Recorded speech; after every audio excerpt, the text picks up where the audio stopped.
Naghahanap ka ba ng EnQuest 2021 reviewer? Tara, tulungan kita. Sa iyong FB account, itype mo EnQuest 2021 online reviewer, piliin mo yung green na langgam, hit like, and send me a message. Ganun kabilis. Magre-reply agad ako sa iyo. Pindutin mo rin itong frequently asked questions para sa iba mo pang katanungan. Mag-subscribe ka na rin sa ating YouTube channel para sa ibang video pandagdag sa ating review. Pindutin mo na rin yung description para sa link ng mga videos natin. Good luck! Tara, review na tayo! Your school's request for summer class in SDO is pending approval.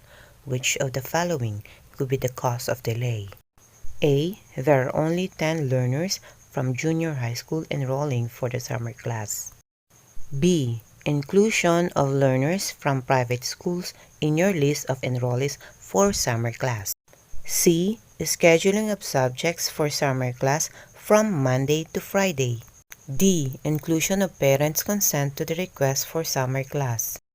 Bago natin sagutan ang tanong, basahin muna natin itong DepEd Memorandum No. 36 Series of 2021 na inilabas noong July 5, 2021 at may title na Guidelines on the Conduct of Remedial and Advancement Classes during Summer 2021. Ayon sa memorandum na ito, ang Summer Class 2021 ay magsisimula ng July 19 hanggang August 21, 2021. Ayon sa memorandum na ito, para mag-request ng summer class, ang school head ay dapat na basahin ang DepEd Order No. 31, Series of 2020, DepEd Order No. 8, Series of 2015, at DepEd Order No. 13, Series of 2018. Sa DepEd Order No. 31, Series of 2020, Interim Guidelines for Assessment and Grading in light of the Basic Education Learning Continuity Plan, ay sinasabi na dalawa na lamang ang magiging basihan ng pag-grade sa bata. Ito ay ang kanyang written work at ang kanyang performance task. Sinabi din ito na minimum of 4 written works and 4 performance tasks within the quarter, preferably 1 in 2 weeks, integrating 2 or more competencies. At tinanggal na po ang quarterly exam. Pero saan po napunta yun? Ang sabi ng DepEd order na ito, ang 10% ng quarterly exam ay napunta sa written work, samantalang ang isa pang 10% ay napunta naman sa performance task. At dahil nga po dito, may kita natin na nagbago ang percentage ng pag-compute ng grade ng mga bata sa iba't ibang subject kumpara sa inilabas noong DepEd Order No. 8 Series of 2015. Ayon naman dito sa DepEd Order No. 8 Series of 2015 na may title na Policy Guidelines on Classroom Assessment for the K-12 Basic Education Program, para pumasa isang bata ay dapat na makakuha ng 75 na transmuted grade sa kanyang report card. Ang kanyang grade ay magagaling sa kanyang written work, performance task at quarterly assessment na may iba't ibang porsyento batay sa kanyang subjects. Para pumasa sa isang subject, ang 4 na grades sa iba't ibang quarters divided by 4 ay dapat na umabot sa 75. Samantalang, ang general average naman ay yung sum ng final grades ng lahat ng subjects divided by kung ilang subjects ang kanyang kinuha. Ang makukompute na grade ay ikakategorya ayon sa scaling na nakikita ninyo, subalit ang below 75 na grade ay lalagyan ng markang did not meet expectation. At sinasabi nga ng DepEd order ito, kung sakaling estudyante ay hindi nagpapakita ng magandang performance sa kanyang subject, dapat ay napagbigay alam ito sa kanyang magulang o kaya sa kanyang guardian not later than every 5th week of each quarter. Kung sakaling ang estudyante ay bumagsak sa isa o dalawang subjects, dapat siyang umattend ng remedial class na isasagawa ng school at dapat itong maipasa. Kung hindi pa rin maipapasa ang remedial class, mananatili siya sa grade level na yon. Pero kung halimbawa 3 o mahigit pa ang kanya ibinagsak na subjects, mananatili siya sa grade level niya. Kung sakali naman ang isang senior high school, grade 11 at 12, ay bumagsak sa isang prerequisite subject, dapat siyang umattend ng remedial class para ipasa ang mga naibagsak niyang competencies bago payagang mag-enroll sa higher level subject. At kung sakali man na maibagsak niya ang isang subject. Kailangan siyang umattend ng remedial class at ipasa ang mga failed competencies nito. Kung hindi, magre-retake siya ng nasabing subject. Sa pagsasagawa ng remedial class, ang remedial template na ito ang maaaring gamitin ng school para mag-pre-compute ng grades ng batang bumagsak.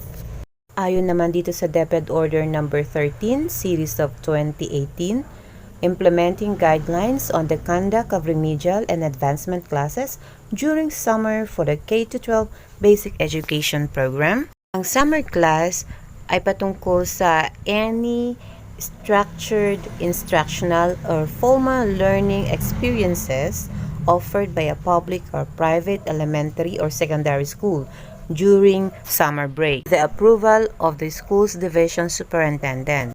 Malinaw din pong ipinaliwanag dito, ang remedial ay maaaring isagawa sa pamamagitan ng tutorial, mentoring, coaching, or other ways of delivering the organized learning experiences. Pero dahil nga po tayo nasa pandemya, ipinag-uutos po na ang pagsasagawa ng remedial sa summer ngayon ay sa pamamagitan ng distance learning modality. Samantala, ang advancement classes naman ay ino-offer para sa mga senior high school na magsasagawa ng kanilang work immersion. Sa pag-a-apply ng summer class, ang school ay dapat na magpasa ng listahan ng mga estudyante mag-e-enroll para dito at listahan ng mga competencies na ibinagsak. Ipinapaalala din ng DepEd order na ito sa pag-a-apply ng summer class. Dapat maka-10 estudyante na magre-remedial para sa grade 4 at 10. Samantalang sa senior high school naman, kung ito ay core subjects, kailangan ay 10. Ngunit, 8 estudyante na magre-remedial para sa major subject ay sapat na para ma-approve ang i-apply na summer class. Subalit, kung dumating ang panahon o pagkakataon na kukulangin ang bilang na magre-remedial, maaring i-refer ang bata para na mag-enroll ng kanyang remedial class sa ibang school. Tama din dapat na ipapasa ang tentative list of learning areas to be offered at ang schedule or class schedule na gagawin at aprobado ng school head. Kasama din sa ipapasa mga dokumento ay ang consent ng magulang na pumapayag sila mag-summer class ang kanilang anak at ang listahan ng mga teachers at subject na kanilang ituturo. Ngayong alam na natin kung ano ang mga ipapasang dokumento para sa pag-a-apply ng summer class, sino naman ang pwede nating i-enroll para sa remedial class na ito o kaya sa advancement class? Una, pwedeng mag-enroll sa remedial class natin ang mga estudyante na mula sa public at private school na may bagsak na subjects. Provided kung ang estudyante ay manggagaling sa private school, dapat na siya ay may planong lumipat sa ating public school. Kaya bago po natin tanggapin ang estudyante na mag-enroll sa atin ng remedial class, tanungin po muna natin kung ito ay galing sa private school at handa ba siyang lumipat sa iyong paaralan o sa isang public school. Kung sakali naman, ang estudyante na galing sa public school ay maaari ding kumuha ng kanyang remedial class sa ibang private schools. At ang grade 4 to 10 na may bagsak na 1 o 2 subject ay maaari ding kumuha at mag-enroll sa remedial class. Gayun din, ang mga estudyante ng senior high school na may bagsak na prerequisite subject o anumang subject ay maaari ding mag-enroll ng remedial class. Samantalang ang grade 12 students naman na gustong mag-enroll ng advancement classes nang sa ganun ay makafocus sila sa work immersion nila, maaari silang mag-enroll ng 2 to 3 subjects. Pati na rin ang mga estudyante na may special education needs, maaari din sila mag-apply at mag-enroll ng summer class. May kita po natin dito sa table na ito ang daily time allotment ng bata. May kita po natin na sa grade 4 to 6, 2.5 hours lamang ang inilaan para sa ESP. At araling palipunan at ang MAPE ay may tig 3 oras lamang kada araw. At ang iba naman ay may tig 4 na oras. Makikita po natin dito sa grade 7 to 10 na ang ESPN binigyan ng 2 hours daily time allotment para sa remedial at 3 oras para sa araling panlipunan, habang ang ibang pang subject ay binigyan ng 4 na oras na daily time allotment. Samantala, kung ang subject na ibinagsak ng bata sa senior high school ay 80 hours, therefore, bibigyan mo ito ng daily time allotment na 2 hours. Kung halimbawa ito ay major na equivalent to 160 hours, therefore, ang daily time allotment niya ay 4 hours. At sinasabi din dito na ang class schedule ay magsisimula ng Monday hanggang Saturday at maaari kang gumamit ng iba't ibang modalities para maituro ang kanyang mga field competency. Ang school principal ang bahalang mamili kung sino ang teacher ni i-assign niya para magsagawa at magturo ng remedial class. Pero ang sinasabi nga dito, ang master teacher or regular teachers are preferred to handle classes during summer.